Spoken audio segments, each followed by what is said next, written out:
Hey, people. Guess what? It's Friday. Friday. Welcome to Beards on the Street, people. I'm Parry. This is Aaron. Who's that guy? Aaron Pearson. Aaron Pearson, the one and only A.A. Ron. Aaron Motherfucker. Yep. And motherfucker Pearson. Right. Beard Dean. All right. It's Friday, dude. It's Friday. We're early. We're a little bit early. We got a busy morning. Stacked morning, yeah. So we're getting stuff handled. Yes, sir. So 54. That's the number we're on, dude. Wow, man. Just keep stacking up. Keep stacking. We learned when we were over at that other podcast this week that we did a different podcast this week. We were guests. And this what was it called? Utah Hustle? Yeah, Utah Hustler podcast. Yeah. And with Skyler. It was a cool kid. Yeah, and a great facility. Yeah. Yeah, if any of you guys are seriously thinking about starting a podcast and you want to do it where you don't have to spend all the money like we did on all the equipment and software and all that kind of fun stuff, Skyler has an amazing studio out in South Jordan. 2 different settings. One is more of a sitting at a table. The other one's more of a family room type. Yeah, lounging area. So, anyways, it was fun. We went on there and chit chatted, and I think he was a bit shocked when we told him this was that we'd done over 50 episodes. Yeah, I think what is it? Just a small fraction make it past. I think 20 episodes. Yeah, he said 7 to begin with. Oh, 7? Yeah. That is pretty much how fast things fizzle out usually, huh? You know, I think it all depends on what is the reason for starting that podcast. Mm-hmm. I think most people, I mean, guys, come on, I don't know, but I think most people start them for money, mm-hmm. to get paid. Yeah, we haven't even thought about that. Not even a little bit. No. That's not why we started, and I think that's why we're so far into it, is because it's more of a I don't want to call it a tool, but just another way for us to chat with our people, man. Yeah, and we have something to say, and we're this is our platform to get it out and talk and just kind of show people who we are, right? Dude, I mean, we were kind of reminiscing about we've had some really, really, really cool episodes. Yeah, that we've put out there. Yeah, some fun connections, some great people on. Yeah, I would agree. So one thing we need to tell everybody that if you go to, at least I didn't know this. I mean, you guys all probably know this already. But if you go to our YouTube page, you have to click on the live tab because we shoot every episode live. So I need to check into that, dude, because it doesn't transfer over. So if you just go to our normal page, it doesn't show all the different episodes. They're there. You just have to click the live tab. I bet you have to come move it over or something. Probably. Yeah, but so there's more to what our page is than what we can see. Way more. Yeah, okay, we got to figure that out for sure. So people probably go on it and go, because remember in the beginning we were shooting them, editing them, putting them out there. Those are the ones you're seeing on the main page. Okay. But then there's some little tabs across the top, and you have to hit the one that says live, and I mean that's where all our episodes are. So if you've been trying to find us, you go to our thing and go, these guys are full of shit. They haven't done 52 or 54. Yeah. Yes, we have. You know what, man? We also talked about this week about getting back out and doing on the street, the Beards on the Street. So this upcoming week we're going to be. Yeah, we're going live for our episode next Friday. Up at the U or? Honestly, no. It's. I should have better information, but so a guy on our team, his wife works for a company that does like the cold plunges and stem cell. Oh, wow. And just all that whole, gamut of really cool hip stuff that's going on right now. Uh-huh. So I'm so freaking stoked to go out there. We're actually going to be on site there. Do we get to plunge? Do we get stem cells? I doubt that because they're really expensive. But they're going to give us the free feeling. Good. They're gonna Casey Scott us. Friday's gonna be awesome. It's gonna be good. Yeah. So I'm pretty stoked, and if we can promote Travis's wife's company, Brittany. Brittany, then have to it. I'll tell you what, and if you're watching and if you have a small business or any family that have restaurants, anything like that, we'd love to come profile some local stuff. So let us know. Yeah, if you have. Yeah. We've done the Ridge. We've done so many cool places. Poplar Brewing. Yeah. The Clearwater Distillery.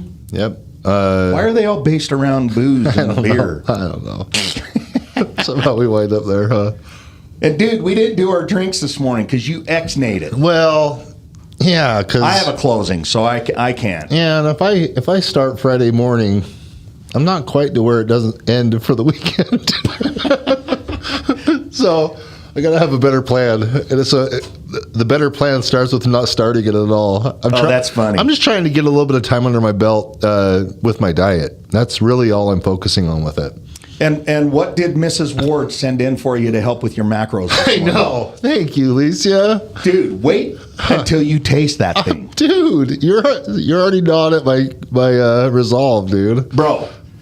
They're good-looking cookies. Are they lemon? Are they lemon? I've come to the serious conclusion. What's she doing to me, dude? That my wife is 100% fattening you and I up for the slaughter, dude. She full on I'm fatter since knowing you from knowing her for sure. Oh, don't you even?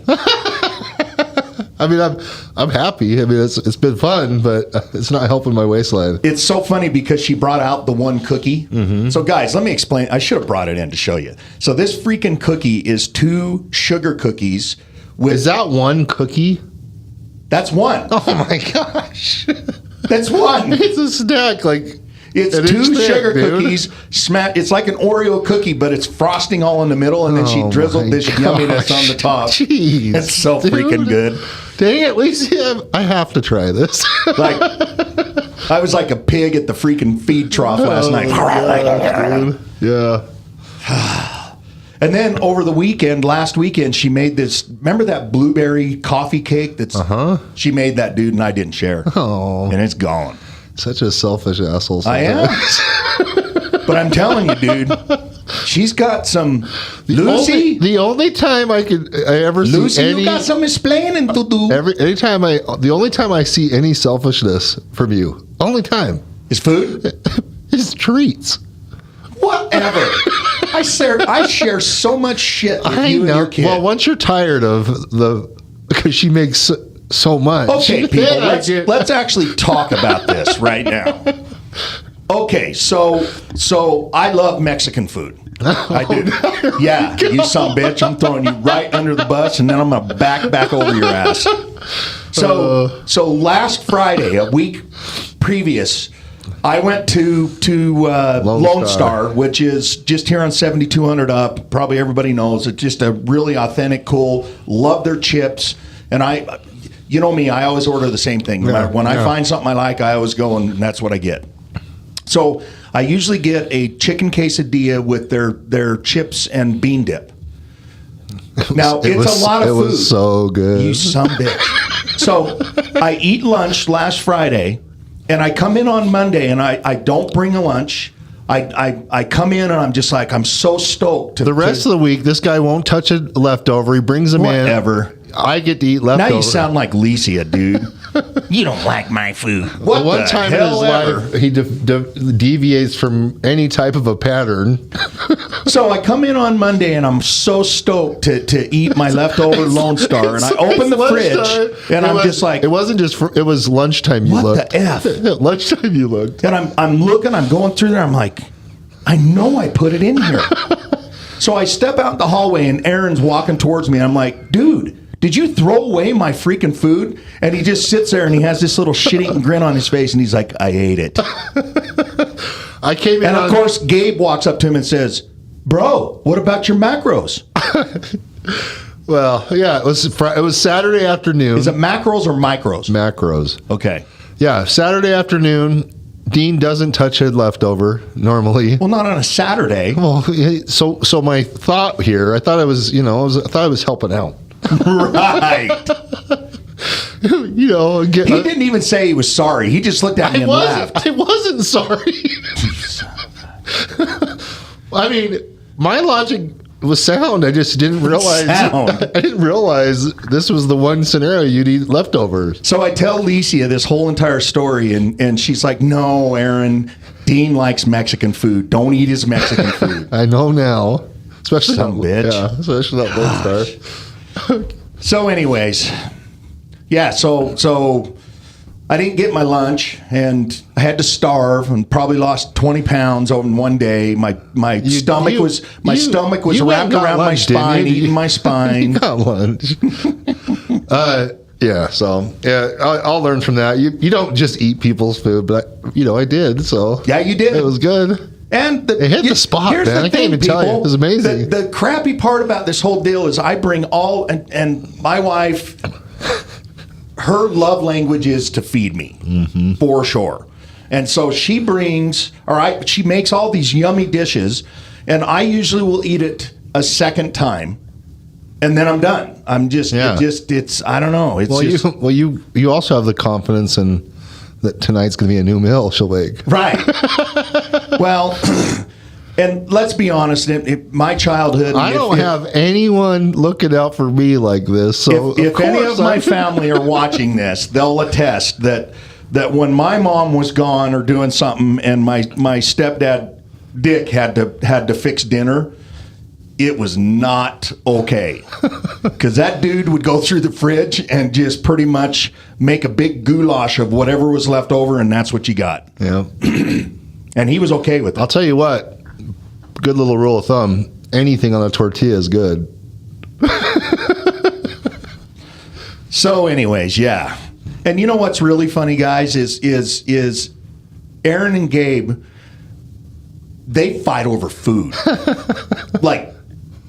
Like Gabe is seriously so food motivated.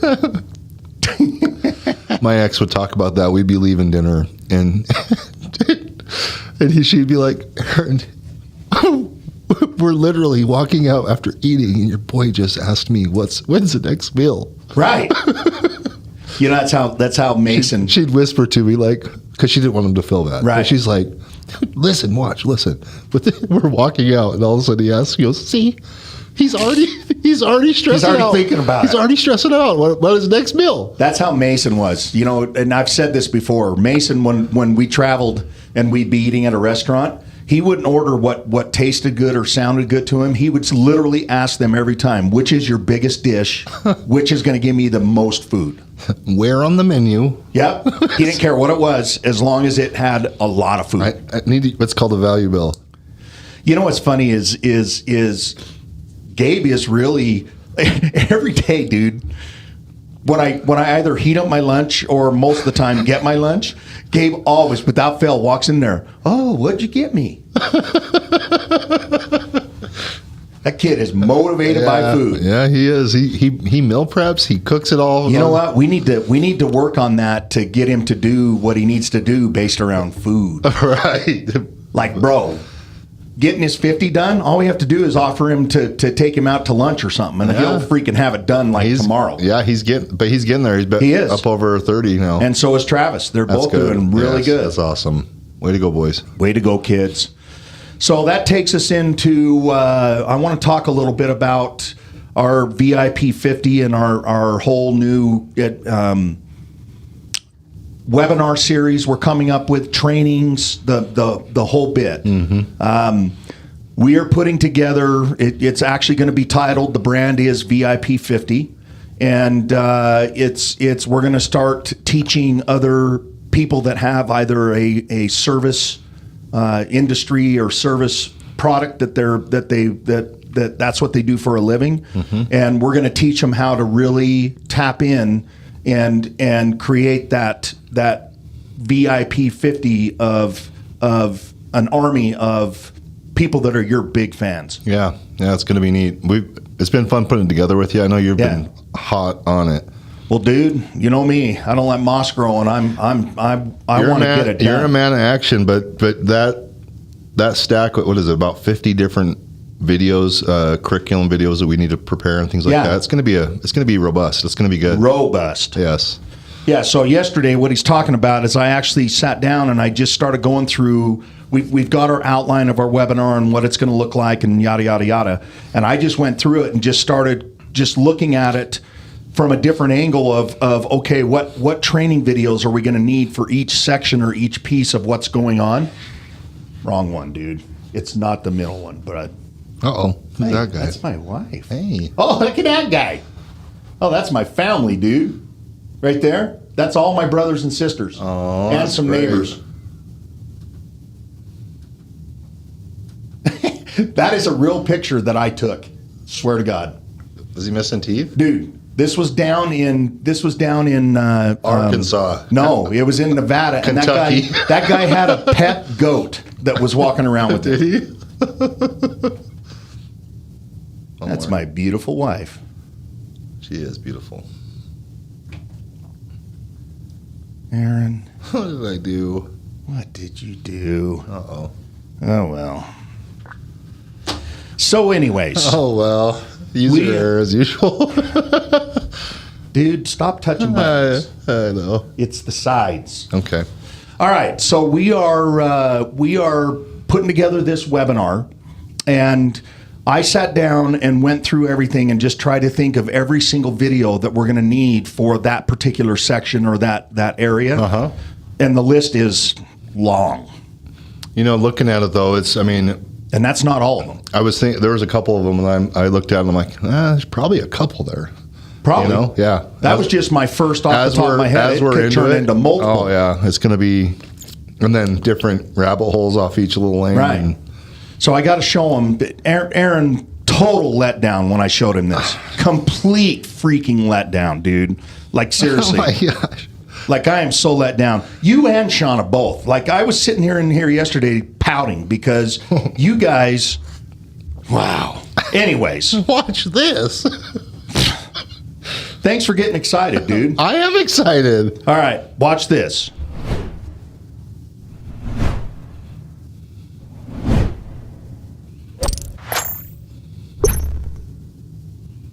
Tell me that ain't cool. It sounded cool. I'm going to do it again. Good. I just want to do it one more time. Hang on.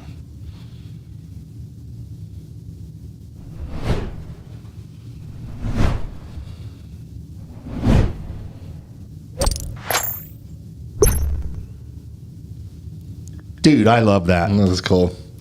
So that's going to be that's our VIP 50 logo, and a lot of our stuff is going to be digital. It's going to be a lot of online, like we already said, videos and live webinars and recorded webinars and the whole bit. And so I just wanted to come up with something that was kind of spiffy and cool that had some meaning, and I think they nailed it for us. Yeah, that's pretty I good. like it. Yep. So comment and tell me what you think about that video I just showed you. I'd like to know. I'd like to know what would you do different, because I want to get this right. Yeah. And I got no help from these suckers here. None. Zero. So anyways, I'm really, really, really stoked to, as we progress more and more, I'm on a mission, man. I want this done and up and live as soon as we can possibly get it done and up and live. Yep. So pretty stoked about that. Let's talk about Mason's deal coming up. But guys, I don't know how many days it is. It's Mother's Day weekend, so on the 10th and 11th, I believe is the date. My kid's coming into town, and he's got a real special thing that he's doing over the next 2 or 3 years to bring more eyeballs on single parents. Will his and run to support them. Will his run be over years, or is he going to try to do a run across? No, when he starts, he's doing it. It's going to take him consecutive? 60. Well, let me pull this up. I think he was saying 60 something days that he's running from Washington State to Miami Beach. Now that's in 2026, because he's got so much stuff to do to prepare for it that it's not going to be a quick, fast, But 60 days to be able to do that? Yeah, it's insane. I could totally do that. Right.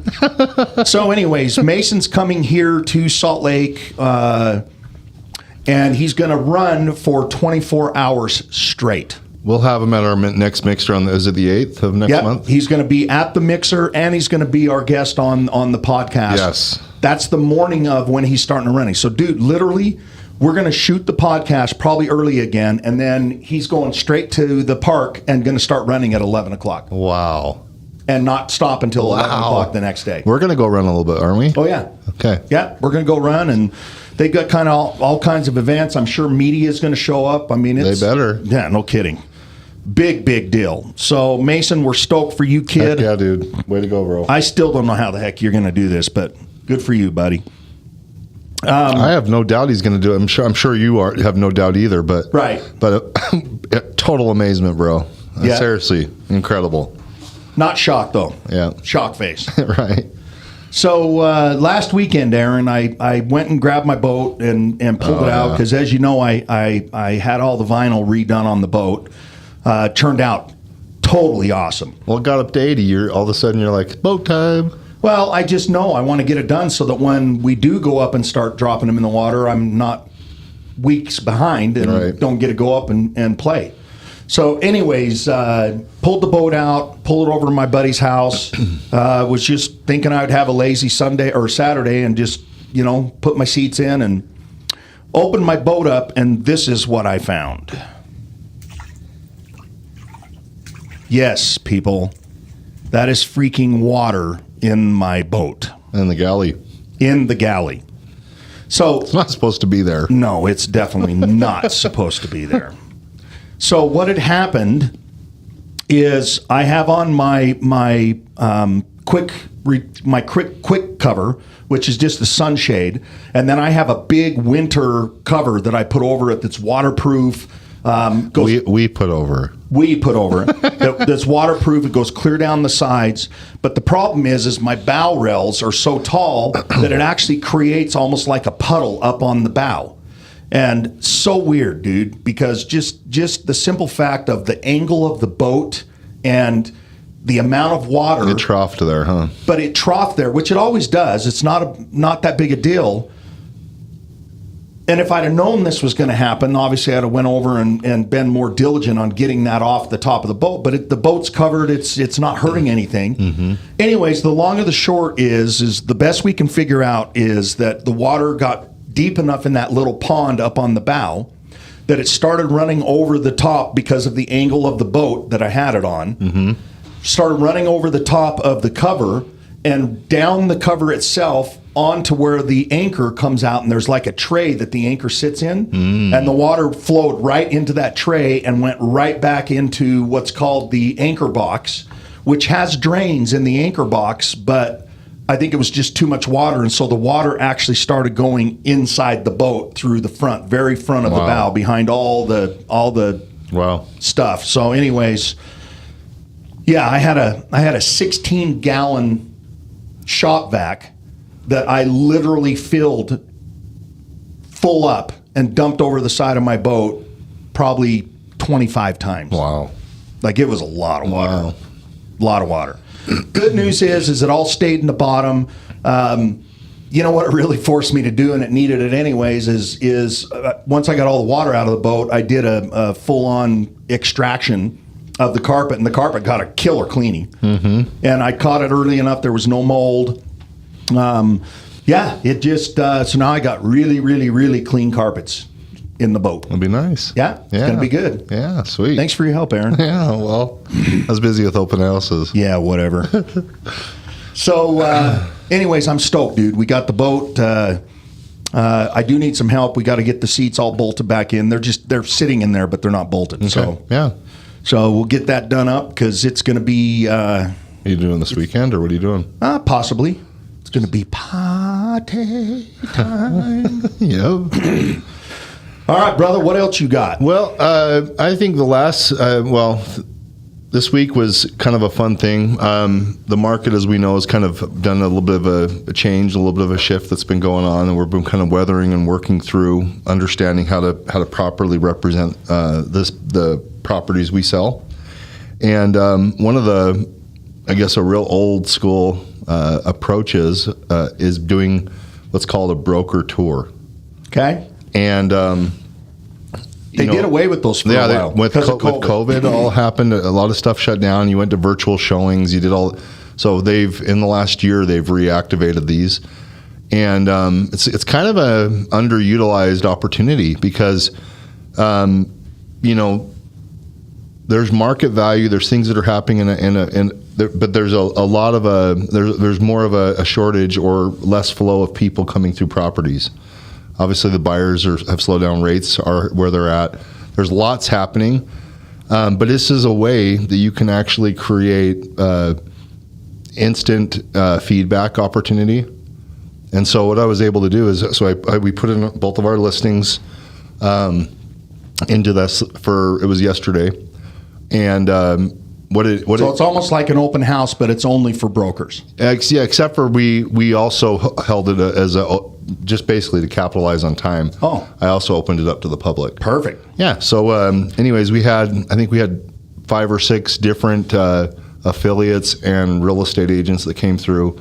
I also had 2 buyers that came through on the one I was at, but it gave us some super pointed, strong feedback. Because price isn't wrong.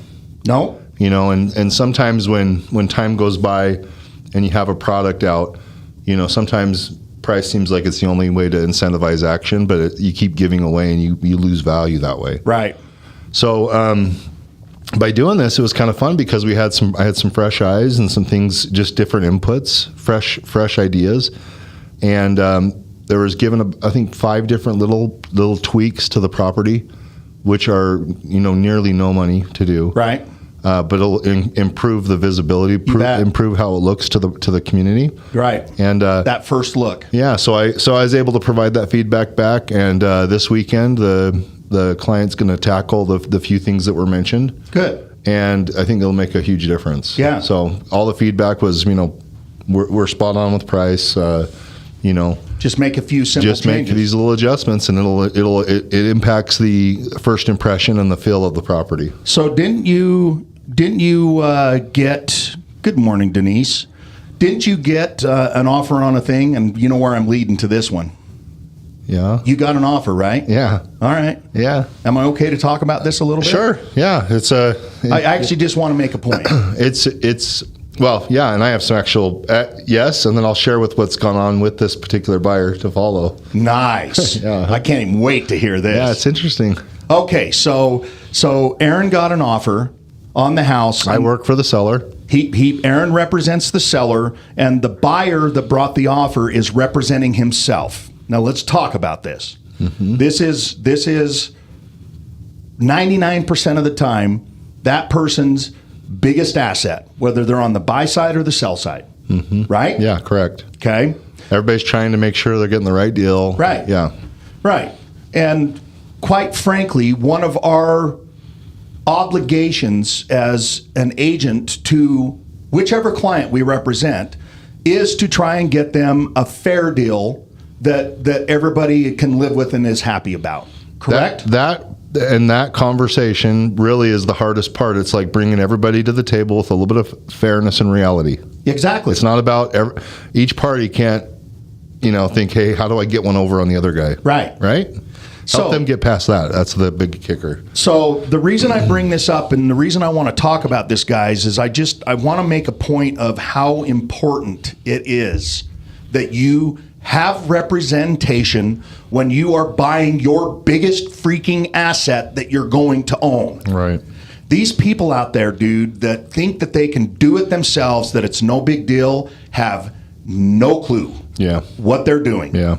This guy. Yeah. And he's I would bet has bought 6 or 7 houses, and whether he did it represented or unrepresented, I don't know, but he's came in with full intention to represent himself, and his idea is by doing so, he'll be able to directly carve out what that normal inherent commission was related to this transaction. So no, he's not trying to carve it out. Let's shoot straight. I'm being PC about it, but yeah, he's wanting to get paid it.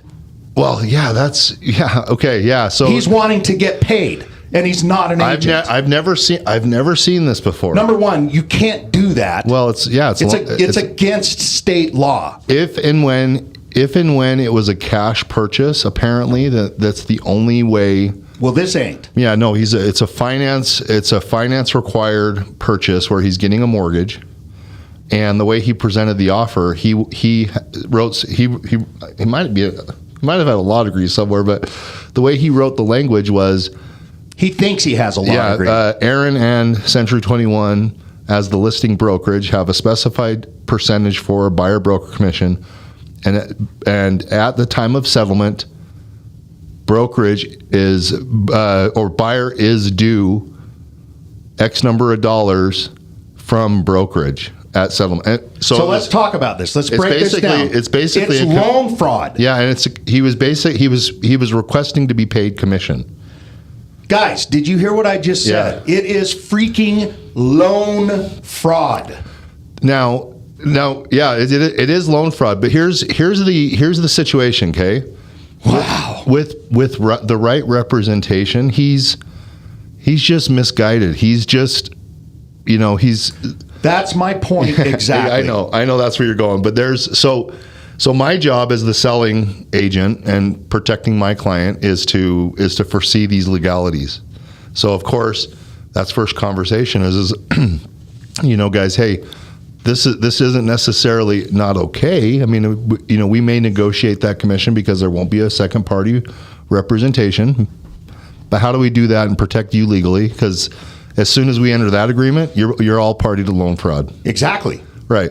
So, unbeknownst to them, because they have no clue what the hell they're doing. Yeah, why would they know? They don't know. Step out of the freaking realm that you don't know what you're doing, and freaking stop being a tight ass and hire somebody that knows what they're doing. Well, and that's my standing on my little bongs here and saying, right, don't be an idiot. Well, and long story short, a lot of times when we represent these kind of parties and we have the opportunity to double side or help both parties, there can be a discount that happens and benefit the seller. Right. It's not just this foregone conclusion that it's just to the benefit of the buyer that's buying the property. So now give me what's gone on since. Well, well, it's so interesting. So he's a bit of a propeller head. He knows it all, and didn't need or want or didn't want my representation, because you guys, you have the ability in this scenario. You have the ability to take on a dual agency relationship, which neutralizes my ability to advise against or advise around. It puts me in a position of just strictly covering legalities. Right. Not advising. Representing both sides. Yeah. And doing it in a way that you're not leaning towards either side. You're just doing your profession. Correct. Making sure nobody's doing anything illegal, but I'm not advising any longer around Correct. What you should do, what you can get away with, what we're, so anyway, so he didn't want to hear any of it because he knows more. He knows more than you, for sure. So as he's trying to do loan fraud. And he puts together his offer, which was a decent offer, but so coming back to him when he presented his offer, he didn't come to the offer with a pre-approval. And so we get the offer. We go back to respond to him. And that's another thing that would have been absolutely automatic. Yeah, but I wouldn't present an offer without a pre-approval. Well, and that just shows, maybe. And my seller, had I not, pointed that out, that it's pretty important to get that. They may have overlooked that, which puts them exposed. Bad situation. They're exposed. They could be on off the market for a couple months while then you lose all your momentum. Right. So anyway, so I went back. So the guy writes an offer that's illegal. Yeah. So I went and doesn't offer a pre-approval. Right. And and he wrote some other really interesting language, but that besides crazy language that's actually already covered in the contract. Yeah. But it sets it up with a lot of there's a cloud because the guy's gotten super deep and legal without really even being in a contract. Why would you want to enter into a contract with somebody you kind of have a little bit of a knowledge this guy's you know, An idiot? yeah. But so what he went back to him, basically said, hey, we're not going to counter offer you. We're not interested in entertaining your offer until we know you're financially viable. We need you to provide us with a pre-approval letter. And the guy lost it on me yesterday. What? Yeah. It was weird. He's like how lost it? How? He was up. He didn't lose it, but he got ruffled because he's like, how does, explain to me how that benefits me? What if I'm able to provide? It's not all about you, you some bitch. He goes, how is that going to strengthen my position if it shows I'm able to be approved for more money? And I said, it's responsible and prudent for my client to protect themselves and to know you're even able to get a mortgage before they enter into a legal contract and tie their home up for months.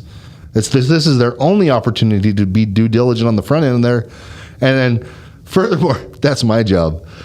I know what they need to do, so I've educated them. I don't work for you. Exactly. Yeah. So he was frustrated, but you know what? I don't work for him. I work for my seller. My job is to make sure that I foresee problems. That would have been a really, really quick conversation for me. I know. I'm a little bit softer. It's like, dude, this offer means absolutely jack shit until you produce that you can actually follow through on it.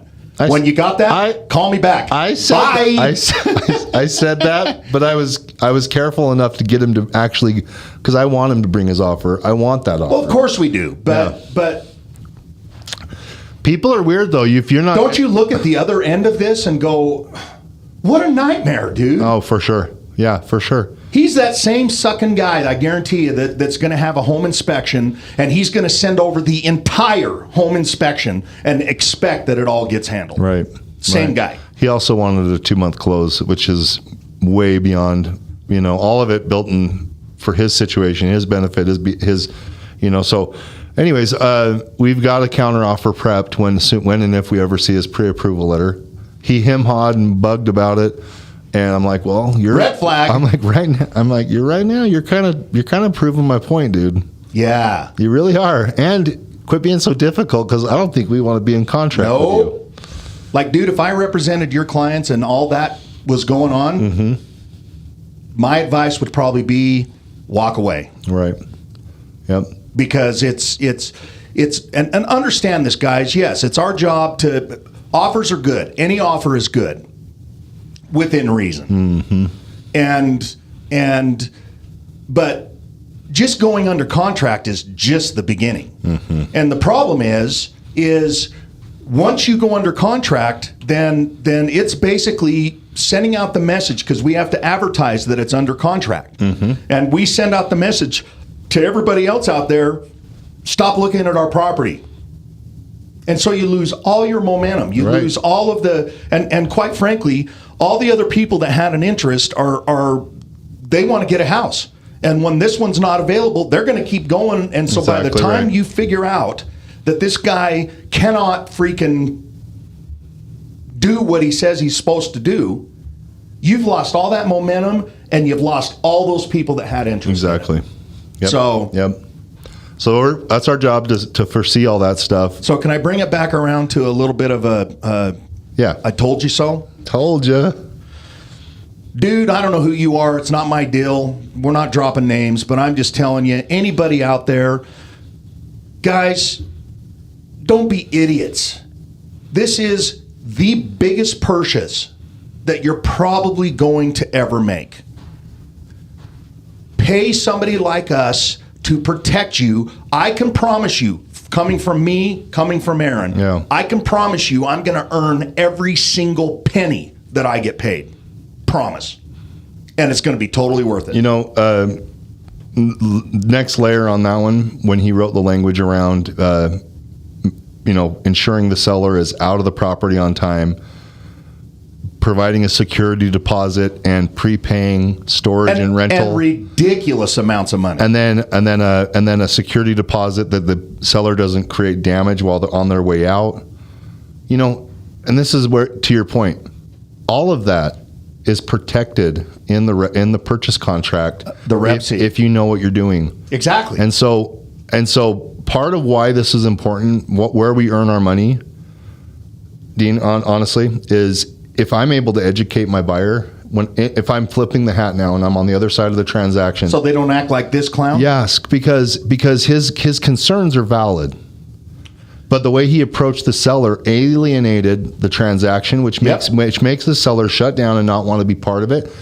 They're not, by the way, so when my seller counters, because of the way he came to the plate, because of the way they're not in a position to give. No, they're like, no, that commission reduction we're going to enjoy. It's our house. That's our money. Exactly. You don't get the extra commission because you don't have an agent. That just means we get extra sales. That just means proceeds. that you're the idiot that's not hiring your own agent. So you could have hired somebody that would have helped you. And you didn't have to pay a dime for it. Right. Dude, it seriously ruffles my feathers. And if you can't tell. But the biggest deal is this house is perfect for them. And if he'd have just not been a weirdo and he'd have had somebody at least having a professional who could come mitigate some of those communications and help him understand, he didn't need those protections at the end of the rep C, because all by the letter of the law in the contract, damn it, you go do a pre-settlement walkthrough. If the person's not out, you don't close. Or you close and you choose not to fund till they're out. Can you imagine being the agent that has to represent that guy? And then if there's damage, you have leverage at the end. You don't have to close and take the damage. Your agent will help protect you and make sure you're covered and protected. None of these offenses had to happen in the contract. Can you imagine the blowback that could have happened on this one deal? Yeah. Like that's life ruining stuff. Right. If it would have went to litigation and the way he wrote it, he'd have at settlement, they'd have had a fraudulent transaction. Yep. He'd have had, let's be honest, upwards of $5,000. Title probably would have caught it. They'd have had upwards of $5,000 in escrow that it's up to the buyer whether or not he gives it back to the seller. Yep. It would have really hurt my seller. The way this guy wrote it, and I don't know that his intentions. I believe he's just a propeller head, and he's just a thinker, and he's covering his butt, not worried about what the other part. You think he's being predatory? You think he's coming after it? I think you nailed it. I think he's a guy that just thinks he knows it all and doesn't need professionals. I'd like to see what this guy did if he went to the doctor and found out he had cancer. What are you going to do then, pal? You gonna start shopping around for a freaking guy, and you're gonna ask for a refund back? And are you? Fuck no, you're not. You're gonna go to the best doctor to figure out exactly. He's gonna go buy his own scalpel. No shit. Get operate a on yourself. Yeah. Freaking idiot. Yeah. Seriously. And then ask for a rebate stop right from there, the insurance. I'm probably gonna say something that I'll regret, because I just have such little patience, dude, for tight asses that are pinching pennies and putting themselves in harm's way because they think they know it all. The way that the market has been displayed, though, right now, and the reason why some of this is coming about. Denise is laughing her ass off right now. The way this has been kind of presented, and I think what's going on is, do you think he just had a bad experience somewhere along the way, so he's trying to get this part of the puzzle out of it? Or what do you think? Because this didn't benefit him. If anything, he might not get this house. It's perfect for he and his wife. Yeah, I don't want to pretend to know what this guy. I'm not walking in his shoes, but the bottom line is, especially in this circumstance, it doesn't cost him a freaking penny. Not a dime. Yeah. Well, no, but he perceives he has the ability to reach out and grab that. And idiot. I know, but yeah, that's kind of my point. Is you had the opportunity. He's being a greedy bitch. You had the opportunity to have somebody help mitigate your personality and make sure you get like this. I said, you get this new home for your wife. That person. Yeah. Oh, man, dude. Anyways, and they think our job is easy. Yeah. And I guess this brings us to what our value is in that scenario. Is that he needed somebody. That guy needed some serious guidance. He needed guidance. He needed somebody to say, hey, could sit in that situation, hear him out, understand what his concerns are. Because I know I could talk to him through all of this and show him, give him the assurances. to where he wouldn't have had to alienate the seller to know he was still going to be covered and protected. And then that would have been my job, is to cover and protect. And the guy obviously doesn't give a shit about the sellers. It's all about him. Yeah. Well, then he got mad. Yeah. Then he got mad that I hadn't shared with him the importance of this when we were talking initially. And I'm like, well, dude, I don't work for you. I'm like, dude, I offered to help manage this, but you didn't need. So what are you saying? you don't see value in what I offer. Right. So lesson learned. This is my takeaway for everybody out there. I've said it. It's your biggest freaking asset that you own. Protect yourselves. You wouldn't go and represent yourself in a court of law if you had if there was the outside that you were going to have to spend years and years in prison. Yeah. You would want the very best freaking person representing you, so that you knew exactly that you had a chance to at least get through it. Same thing here, man. Hire professionals, people. Don't be tight asses. Hire professionals to come out. This is what we do every single day. Yep. And not only that, but you get the protection of the brokerage on top of all of it. Wow. So, enough. Yeah. Enough. I know, it gets my feathers up, and sorry I get a little bit heated under the collar. But long story short, I did good for my seller. Exactly. Good job, dude. Yeah. Good job. Yeah. I mean, there's a deal there that maybe could still happen if this guy gets off of his still massaging box. it. I'm still working through it, and I will protect my seller. Exactly. And, if you can put it to him. He actually is a nice guy. He's just, he's not, yeah. All righty. Well, I've got a closing I got to run to, and I got a boogie. So thank you guys so much for listening in. If you got comments, if you've got anything you want to toss at us, if you've got a place that you'd like us to go do a remote at, give us a holler, and reach out to us through all the many avenues and let us know, and we'll put it to task. Hey, last thing. I just, on the tour, I actually spoke with a gal who's got a fantastic listing out in Daybreak. Oh. It's a 3,000 square foot townhome, 3 stories, got a rooftop deck. Big. Beautiful place, okay? Yeah. Seller-fi. What? Which means it's going to have better rates. Oh, yeah. Than standard rate. Do you know what the terms are? I'm getting the terms. Okay. But it's just shy of 600,000.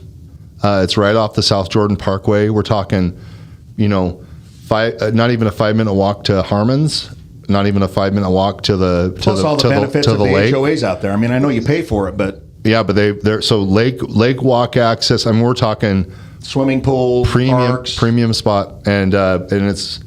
I mean, I think it's had one owner in it. I mean, in impeccable shape. 3 stories, 2-car garage. Did you say rooftop? Uh-huh. Nice. Yeah, beautiful place. That's what I love about Daybreak, dude. Those rooftops. I've gone out to a couple of.